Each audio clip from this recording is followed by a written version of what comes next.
नमस्कार, मैं हूं दीपाली राणा। आप देख रहे हैं मिड कैप मंत्रा। शुरुआत करेंगे इस वक्त की हेडलाइंस के साथ।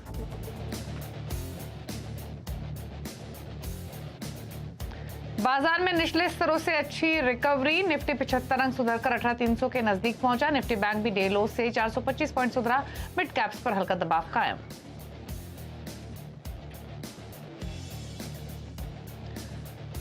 बैंकों की बढ़ सकती है मुश्किलें। लोन प्रोविजनिंग बढ़ाने के लिए आरबीआई जल्द ला सकता है नया नियम। दबाव में आया सरकारी बैंक। पीएसयू बैंक इंडेक्स करीब 2% नीचे।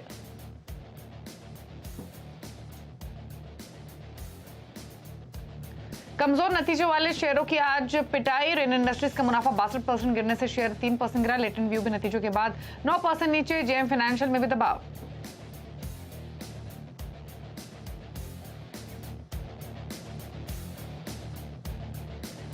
एनसीएलटी से गो फर्स्ट की कॉर्पोरेट इंसॉल्वेंसी रेजोल्यूशन प्रक्रिया को मिली मंजूरी। लेनदारों की रिकवरी पर लगी रोक।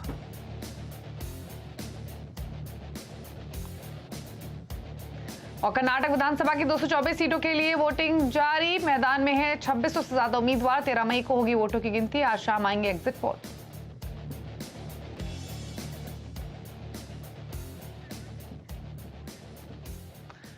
आप देख रहे हैं मिड कैप मंत्रा। और बाजार का मूड देखें तो शुरुआत तो खराब हुई थी, लेकिन लोअर लेवल से अब रिकवरी दिखाई दे रही है और तमाम इंडाइसेस अब फ्लैट ट्रेड कर रहे हैं, लेकिन एक स्मार्ट रिकवरी। फिलहाल निफ्टी अब 18 अंक ऊपर ट्रेड कर रहा है 18,284 के लेवल्स पर। बैंक निफ्टी भी 400 अंकों से ज्यादा रिकवर हुआ है दिन के लोअर लेवल से। और साथ ही अगर आप देखेंगे मिड कैप्स को, तो यहाँ भी फ्लैट ट्रेडिंग हो रही है, रिकवरी बनी है, लेकिन कंपैरेटिवली मेजर इंडाइसेस के उतनी रिकवरी यहाँ पर नहीं आई है।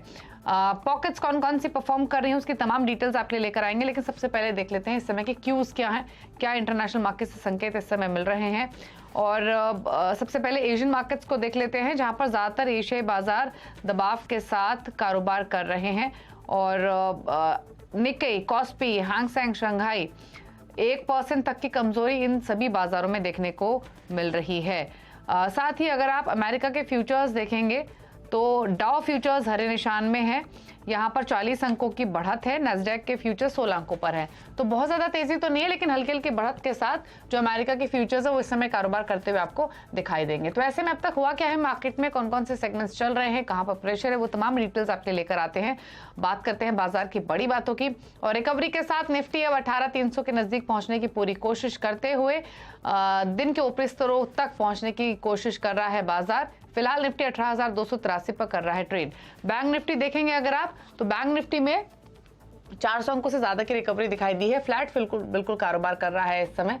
और फिलहाल 43,214 के लेवल्स देखने को मिल रहे हैं। मिड कैप में भी लोअर लेवल से ऊपर जरूर आया है, लेकिन उतनी रिकवरी नहीं है। लाल निशान में भी मिड कैप इंडेक्स ट्रेड करते हुए हल्के दबाव के साथ ही।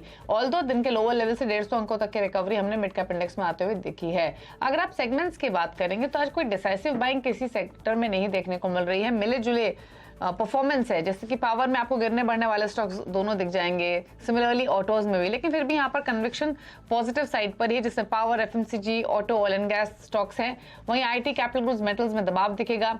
Select NBFCs, auto ancillaries, cement stocks, यहाँ पर बाइंग आज के सत्र में देखने को मिल रही है। प्रकाशगाबा.com के प्रकाश गाबा हमारे साथ मौजूद है। गाबा साहब नमस्कार, स्वागत है आपका। बताइए सबसे पहले तो इनफैक्ट माफी चाहेंगे, नीरव छेदा आज हमारे साथ मौजूद हैं, आज गाबा साहब नहीं है, निर्मल बंग से। नीरव नमस्कार, स्वागत है आपका। तो बताइए पहले तो इंडेक्स पर आपकी राय रिमेनिंग सेशन के लिए। थैंक यू दीपाली जी। देखिए निफ्टी की अगर बात करूं तो इम्पोर्टेंट लेवल्स 18,200 के थे जो हमने पार करते हुए देखा है निफ्टी को। सारे ही डेरिवेटिव इंडिकेटर्स यही बता रहे हैं कि यहाँ से थोड़ी बहुत और तेजी आ सकती है। निफ्टी 18,500 तक जा सकता है। 18,500 550 एक रेजिस्टेंस जोन है, तो वो जोन पे आएगा तब जाके थोड़ी बहुत प्रॉफिट बुकिंग निफ्टी और निफ्टी स्टॉक्स में दिखेंगी। हैविंग सेड दैट, दो इंडाइसेस बहुत इंपॉर्टेंट रेजिस्टेंसेस के पास हैं। दैट इज व्हाई हम जैसे कि आपने कहा कि बहुत सारे स्टॉक्स में थोड़ी बहुत बिकवाली भी दिख रही है। एक निफ्टी मिड कैप है जो 32,850 32,900 ये एक बहुत इंपॉर्टेंट रेजिस्टेंस है और वहां से ये तीसरा अटेम्प्ट है निफ्टी मिड कैप का वो लेवल तोड़ने का। तो रिमेन्स टू बी सीन कि वो तोड़ पाता है कि नहीं, मगर अगर एक बार तोड़ा तो अच्छी खासी रैली आ जाएगी निफ्टी मिड कैप में, और ये रैली में एटलीस्ट 35,000 तक के टारगेट्स नजर आएंगे। सो वेरी इंपॉर्टेंट लेवल, इसीलिए थोड़ी बहुत बिकवाली है at this point of time. और दूसरा है बैंकिंग इंडेक्स, बैंक निफ्टी, जो 44,000 का बहुत इंपॉर्टेंट रेजिस्टेंस है और ये उसका दूसरा अटेम्प्ट है ये लेवल्स के पार जाने का। तो दोनों अगर इंडाइसेस पार जाते हैं तो अच्छी खासी बाइंग आ जाएगी, मगर तब तक के लिए ये जो वोलेटिलिटी है वो रहनी चाहिए। ओके, चलिए, तो वोलेटिलिटी बनी रहेगी बाजार में। अच्छा, स्टॉक्स कौन से निकाले हैं आपने? देखिए, ऑयल एंड गैस में ओएनजीसी, बीपीसीएल, ये सारे स्टॉक्स अच्छे चल रहे हैं। तो मिड कैप स्पेस में जीएसपी है, गुजरात स्टेट पेट्रोनेट, ये एक ऐसा स्टॉक है जिसमें पिछले हफ्ते काफी अच्छी बाइंग देखी गई थी वॉल्यूम्स के साथ में, और उसके बाद स्टॉक नीचे आया है, रीटेस्ट किया उसका ब्रेकआउट लेवल अराउंड दैट 275 और लेवल 50 डे मूविंग एवरेज से वापस बाउंस मिला है। There is a good chance कि ये स्टॉक 300-320 के आसपास जा सकता है, तो वो लेवल्स के लिए आप बाइंग कर सकते हैं with a stop loss of 269।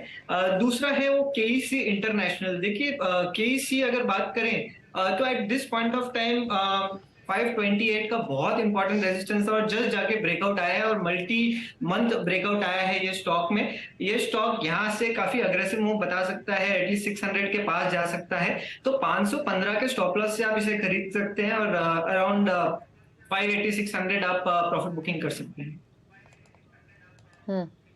Okay, चलिए, तो ये तो रहे ट्रेडिंग आइडियाज नीरव की ओर से। केईसी इंटरनेशनल डेज हाई पर फिलहाल कारोबार करते हुए। लेकिन चलिए, मिड कैप्स का हाल आपकी स्क्रीन पर लेकर आते हैं।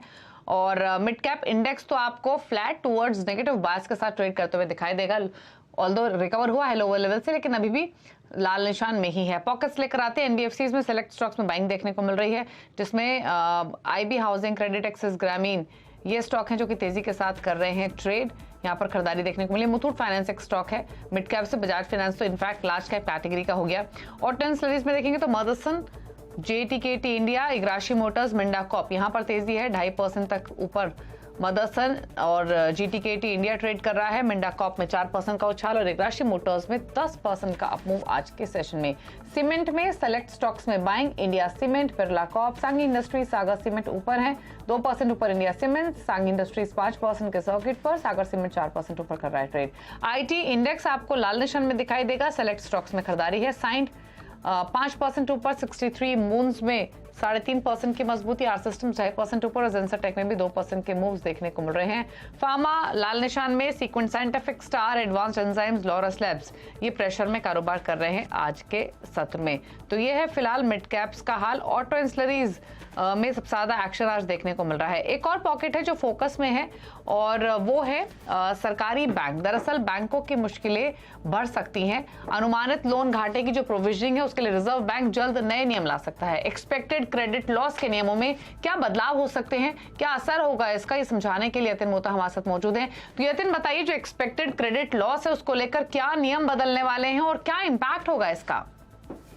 देखिए, जहां तक कि आरबीआई का सवाल है, एक एक्सपेक्टेड क्रेडिट लॉस प्रोविजनिंग को लेके जनवरी 2023 में एक कंसल्टेशन पेपर आया था, जिसके रिप्लाई में फरवरी 2023 तक सारे बैंकों ने अपने सुझाव दे दिए थे। अभी करंटली जो प्रोविजनिंग नॉर्म है वो ऐसे हैं कि 90 दिन तक अगर कोई अकाउंट सर्विस नहीं होता, उसका ब्याज और ईएमआई नहीं आता, उसको एनपीए घोषित किया जाता है, उसके बाद प्रोविजनिंग की जाती है। लेकिन ये जो ईसीएल नॉर्म्स हैं, यानी जो ईसीएल एक्सपेक्टेड क्रेडिट लॉस जो प्रोविजन है, वो आपको अपफ्रंट करना होगा। जैसे आप लोन देते हैं उसी के एक प्रोबेबिलिटी से आप उसका प्रोविजन पहले ही कर दें, तो जो प्रोविजनिंग बाद में होती थी वो अब फ्रंट लोडेड होगी। और ब्रोकरेजेस को लगता है, क्योंकि ये ईसीएल नॉर्म्स किक इन होने वाले हैं, किसी भी वक्त आरबीआई जो है इसके बारे में नियम ला सकता है। जो ईसीएल के वजह से इंपैक्ट होगा वो 5 से 20% तक हो सकता है नेटवर्थ का, क्योंकि बैंक्स को अभी पहले से ही प्रोविजनिंग करनी पड़ेगी। तो छोटी बैंक से जिनकी छोटी बैलेंस शीट्स है उनको ज्यादा असर देखने को मिलेगा। अगर हम प्राइवेट सेक्टर की बैंक्स की बात करें, जैसे आईसीआईसीआई बैंक, एक्सिस बैंक, इनको असर छोटा होगा। सरकारी बैंक्स में भी अगर हम बात करें तो एसबीआई और बैंक ऑफ बड़ौदा, क्योंकि इनकी बैलेंस शीट्स बड़ी हैं, प्रोविजनिंग नॉर्म्स ऑलरेडी फॉलो करते हैं एक पर्टिकुलर टाइप के, तो इन पे असर कम होगा।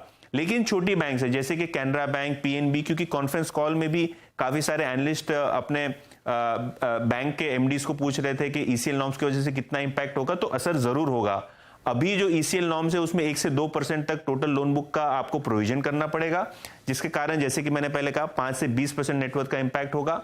आज जो मॉर्गन स्टैनली की रिपोर्ट आई है वो ये आई है कि पीएसयू बैंक्स पे इसके ऊपर सबसे ज्यादा असर होगा, और शायद इसीलिए उन्होंने आज पीएनबी को डाउनग्रेड कर दिया है, टारगेट 55 से काट के 50 रुपए कर दिया है, रेटिंग अंडरवेट कर दी है, और कैनरा बैंक में भी 10% से ज्यादा का टारगेट प्राइस कट जो है वो किया है। तो क्लियरली जहां तक कि पीएसयू बैंक्स का सवाल है, ये जो expected credit loss provisioning norms जो नए आने वाले आरबीआई के, उसके कारण थोड़ा बहुत पैनिक आपको पीएसयू बैंकिंग लॉट में दिखाई पड़ रहा है। ओके, चलिए शुक्रिया आपका यतिन ये डिटेल्स बताने के लिए। तो यही वजह है कि जो बैंक स्टॉक्स है वो थोड़े से दबाव में आपको दिखाई देंगे। लेकिन आगे बढ़ेंगे और बात करेंगे अर्निंग्स की। चौथी तिमाही में रेमंड्स के नतीजे अच्छे रहे हैं। क्वार्टर 4 में आए 10%, एबिटा 18% बढ़ी है, मार्जिन भी ग्रो हुए हैं, लेकिन 93 करोड़ के एकमुश्त घाटे की वजह से जो मुनाफा है उस पर दबाव देखने को मिला है। Q4 में रेमंड का मुनाफा 26% गिरा है। और नतीजों पर साथ ही साथ आगे के ग्रोथ आउटलुक पर बातचीत करने के लिए हमारे साथ कंपनी के ग्रुप CFO अमित अग्रवाल मौजूद है। अमित जी नमस्कार, स्वागत है आपका। तो इस बार के अर्निंग्स की बात करें तो सिक्वेंशियल बेसिस पे तो ग्रोथ ठीक दिखाई दे रही है, लेकिन वाई बेसिस पे नंबर्स थोड़े से सबड्यूड हैं।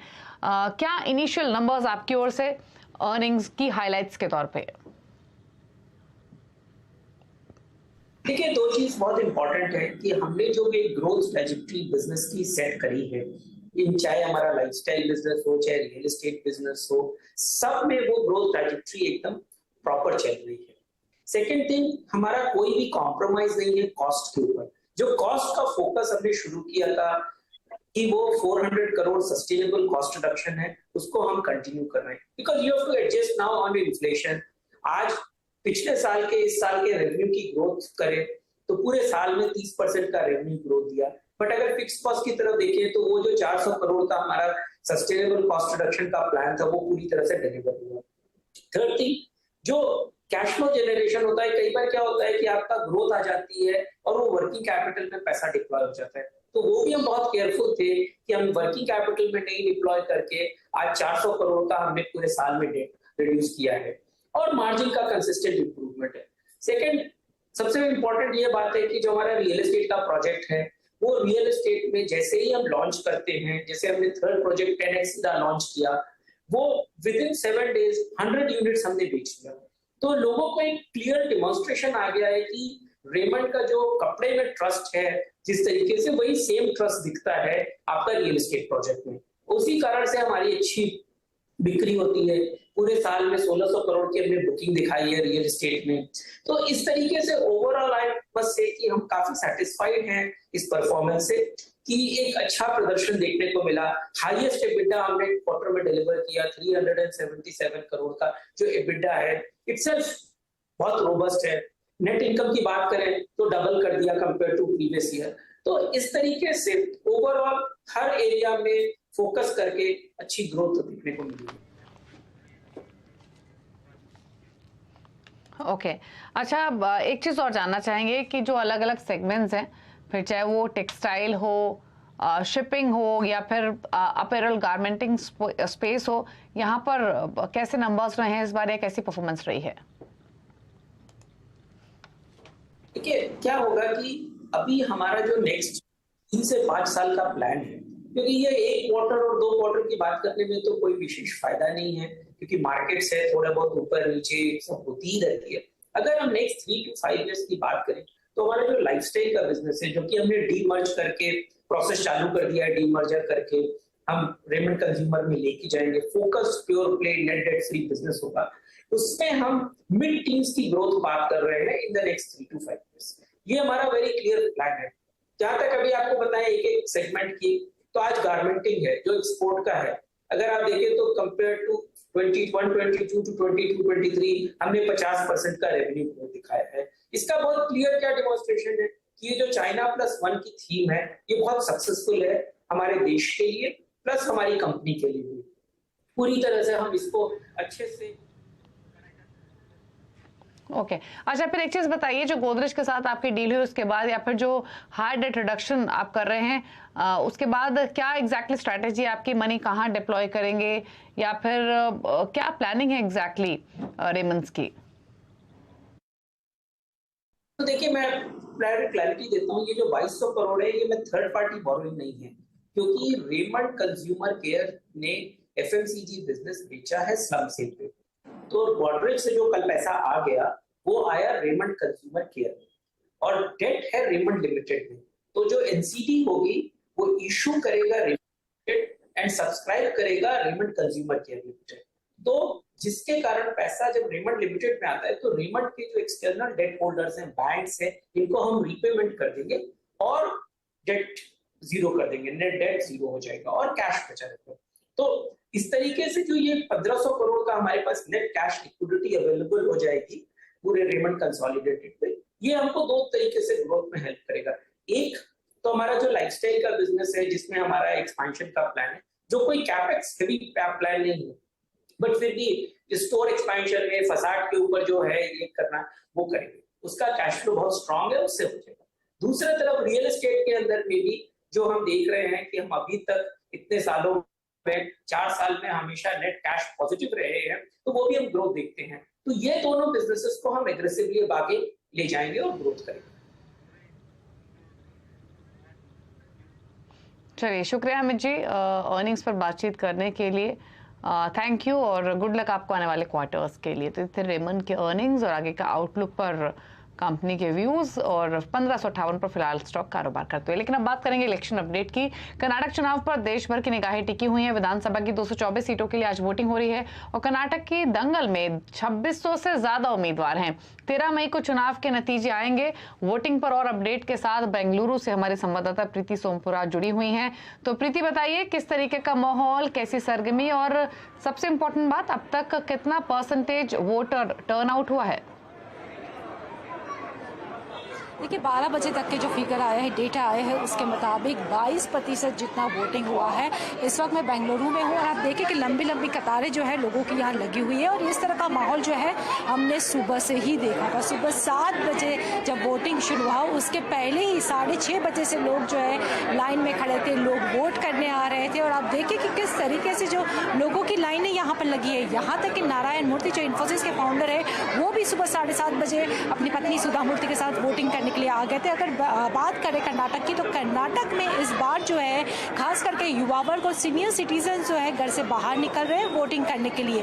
और जिस तरीके से जो माहौल देखने को मिल रहा है, इसके मुताबिक लोग, जो हमने कई सारे लोगों से बात की, तो उनका यही कहना था कि वो ज़्यादा अच्छा डेवलपमेंट चाहते हैं कर्नाटक में और इंफ्रास्ट्रक्चर वो अच्छा चाहते हैं। उनका यही कहना था कि वो लोग चाहते हैं कि अगले 5 साल में जो है कर्नाटक का जीडीपी जो है बाकी राज्य से आगे जाए, यानी कि डेवलपमेंट के नाम पर जो है यहाँ के लोग जो है वोट कर रहे हैं। इस बार हालांकि जो कांटे की टक्कर जो बताई जा रही है कांग्रेस और बीजेपी के बीच में है, लेकिन साइलेंट फैक्टर जो इस बार के चुनाव में रहा है वो जेडीएस रहा है, क्योंकि जेडीएस की अपनी ट्रेडिशनल 25 से 30 सीटें जो है कर्नाटक में है, उसके ऊपर जो है कुमारस्वामी ने और देवेगौड़ा ने उसी के ऊपर काफ़ी प्रचार किया हुआ था। और अगर हम बात करें यहाँ के लोगों से, हम बात करते हैं कि वो क्या चाहते हैं। आप बताइए कि आप अगले 5 साल में कर्नाटक को कहाँ देखना चाहते हैं? Where do you want to see the Karnataka in next 5 years?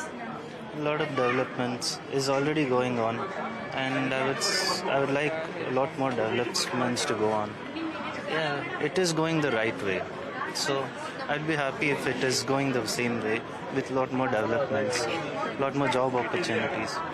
Yeah, that is it. तो आपने सुना कि यहाँ के लोग यही चाहते हैं कि अगले 5 साल में जो भी सरकार आए वो कर्नाटक का विकास करे, इंफ्रास्ट्रक्चर्स के ऊपर ध्यान दे।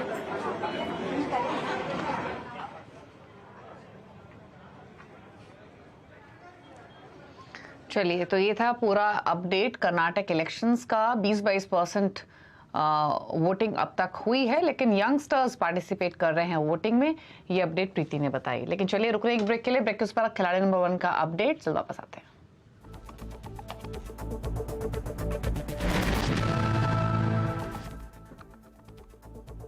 Mongia Steel presents Majboot Stocks of the Day.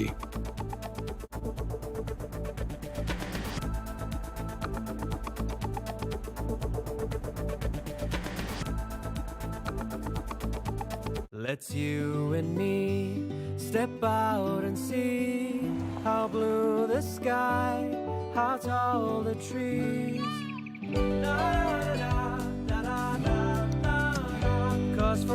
Škoda brings you Kushaq and Slavia, India's safest family cars.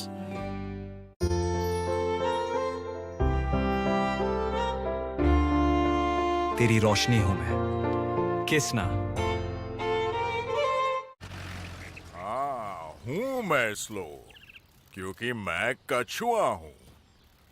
लेकिन आपके वेल्थ मैनेजर्स को इतना स्लो नहीं होना चाहिए, पता है ना? चुनिए नुवामा। हम काम करते हैं सही स्पीड से, क्योंकि हम करते हैं वही जो आपके और आपके पैसों के लिए है सही। Nuvama, let's do it right.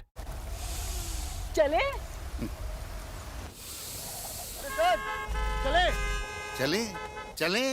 साफ हवा एंजॉय करने के लिए अब कहीं और क्यों चले? वोल्टास का नया pure air adjustable AC with HEPA filter लाए साफ ठंडी हवा सीधे आपके घर, वो भी 6 एडजस्टेबल टनेज मोड्स में। तो हवा और सेविंग्स दोनों टन-टनाटन।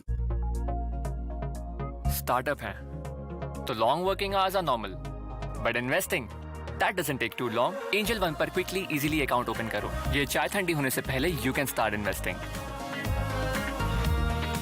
Investments in securities markets are subject to market risks. Read all the related documents carefully before investing. Rajnandini Metal Limited. We are India's leading manufacturer of copper wire rods, fine copper wire and house wire and cables. A name of trust with a legacy of 13 years.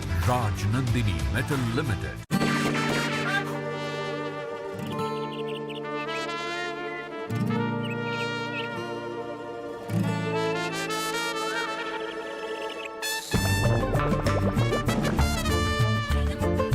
When your number gets shared, you get unwanted calls. Buy motor insurance on PhonePe. We keep your number private, always. Save up to rupees 12,000 on car insurance on PhonePe. Hey, buddy.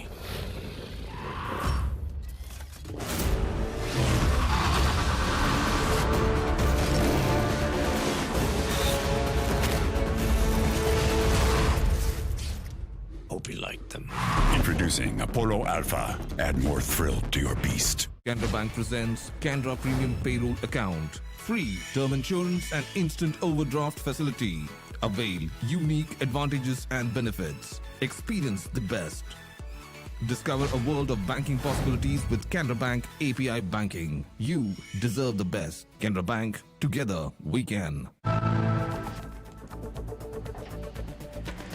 आप देख रहे हैं mid cap मंत्रा। बात रहे हैं खिलाड़ी number 1 के update की। 3 खिलाड़ियों के बीच मुकाबला चल रहा है। अब तक की अपडेट क्या है रिटर्न की स्थिति, पूरी डिटेल्स लेकर आते हैं इकोनॉमिक रिसर्च के पंकज रंधर, प्रूडेंट ब्रोकिंग सर्विसेज के प्रदीप हरचंदानी और आईएफएस सिक्योरिटीज के अनुज गुप्ता हैं। पंकज ने एग्जिट किया है फर्स्ट सोर्स से 131.90 के लेवल्स पर।